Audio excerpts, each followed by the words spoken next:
Merci beaucoup, monsieur le journaliste, pour la question. Na CPLI pour annoncer na militants na biso au Bazali éparpillés à travers la République démocratique du Congo, na Grand Katanga, na Grand Kassai, na province orientale, et autre Bengi, Grand Kisangani, na Bandundu, Grand Bandundu, na Kinshasa, na Congo central, na Maniema, Nord et Sud Kivu. Et pour nous appuyer, ça bango que le lot est un moment il y a pour retracer l'histoire.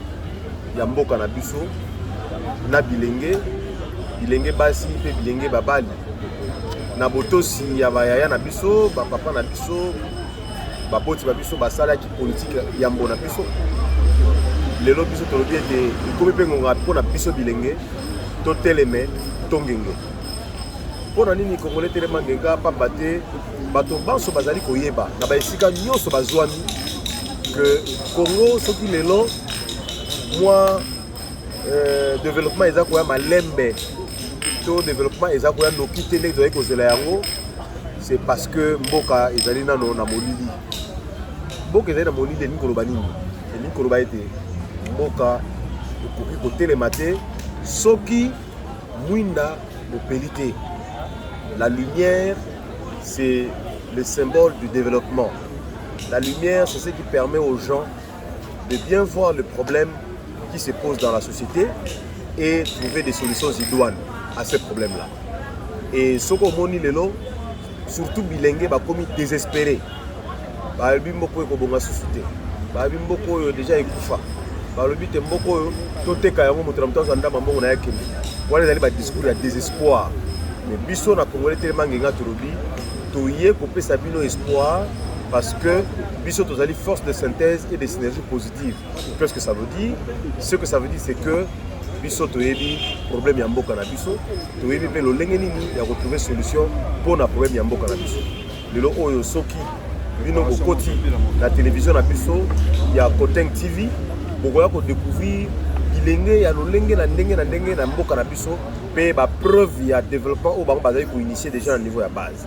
Oyebi ke mboka na biso ezali mboka moko à vocation agricole. C'est vrai que tozala ba minéré, kasi boyebi ke ba minéré esilaka. Kasi activité agricole ezali pérenne.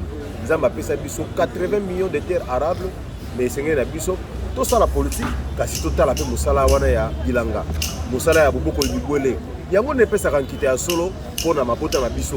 Soki mabota nyonso et comme une insuffisance alimentaire, ne ba mboka yo se développer. Toyebi pe lolenge ni toko ko lotiliki na ba mboka na biso. Parce que biso tozali na lotiliki moko bengi l'énergie verte. Mais toyebi te lolenge ni politique ezali ko bepisa biso banzela wana pour te rendre en effectif na mboka na biso.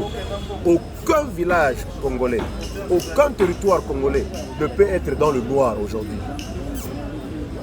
Aucun village, je le dis bien, dans le contexte où il y a biso tozali na Congo, mboka mon côté, territoire mon côté, et ko kozana molili. Mais ceux qui le doivent na molili, pour un manque de volonté politique, manque d'initiative. Yango wana na kati ya Congolais tellement ngenga. Tozali na devise na biso élite. Oui, Nicolas ça. Élégance en politique, loyauté à la population, initiative pour le développement, et transparence dans la gestion de la chose publique et nous parlons de l'expertise dans la bonne gouvernance. Yo, soko kangisi nyoso wana esali élite. Soko limozala na kati ya Congolais tellement ngenga. Pose à la porteur de lumière.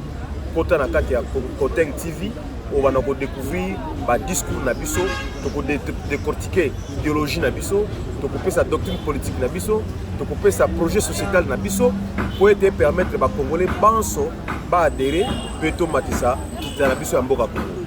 Congolais tellement ngenga ezali makanisi ya sika. Congolais tellement ngenga elakisi ete Congolais nyonso akamata malamu oyo nzamba tia kati na ye atia yango au service de la République pour que République etombwama. Tolobi toza na posa ya République forte, mais toza na besoin ya ba homme forte. Toza na posa ya République forte, toza na besoin ya ba institution forte, mais toza na posa ya ba grand père traité. Nous voulons que le Congolais brille. Nous voulons que le Congolais s'élève. S'élever c'est un engagement. Briller c'est une décision. Parce que biso toza na phase wana. Ba discours oyo ya 1960 na 1990 ezalaki na contexte na yango. ba discours pe ya 1990 tina 2006 ezaki pe na contexte na yango ba discours ya 2006 tina 2018 ezaki pe na contexte na yango lelo to na contexte ya 2022 pona koyebisa bato congolais telema ngenga ezali sous makambo ya discours te ezali kama leadership politique développement voilà makanisi na biso ndenge tozali kosalela yango bakotuna mais honorable Henri Toka asala nini na yango nazali mobokoli bibwele nazali mosali bilanga nazali investisseur pamba te na pembeni na yango nde na kosala politique il faut bato bamona osalaka politique osala eloko nini évaluation ya leadership nyonso esalamaka na bino population yango wana tosaleli bino cet outil des médias pour permettre bino pour évaluer l'action politique à Mboka Nabiso, peut-être pour proposer chacun ce qui le concerne, pour évoluer comme Mboka Nabiso au Liboso. Congolais, Télémba, Ngenga. Bongo pour la militaire, il y a parti politique dans le contexte. L'Obani Oye, ça va pour la chaîne. Dans le la Bango va adhérer, va s'abonner massivement. On a dit que ceux qui ont la chaîne ont lancé dans les jours qui suivent, on a déjà au-delà de 1000 abonnés. Nous allons pour atteindre au moins 5000 abonnés. Et ceux qui ont dit 5000 abonnés, nous répartir dans 6 espaces. Il y a Congolais Téléma Ngenga, Ndengezara, 6 provinces, il y a Kala, il y a Léopoldville. Tout le monde a été un seul espace qui donne 1000 abonnés. Pour le monde a parti de s'implanter dans chaque chef-lieu du territoire. Parce que nous avons 145 territoires, et c'est une partie de la Congolais Télémangenga et s'implanter dans tous les 145 territoires. Et à partir de 145 territoires, on a des territoires qui sont au niveau du groupement, du secteur et du village.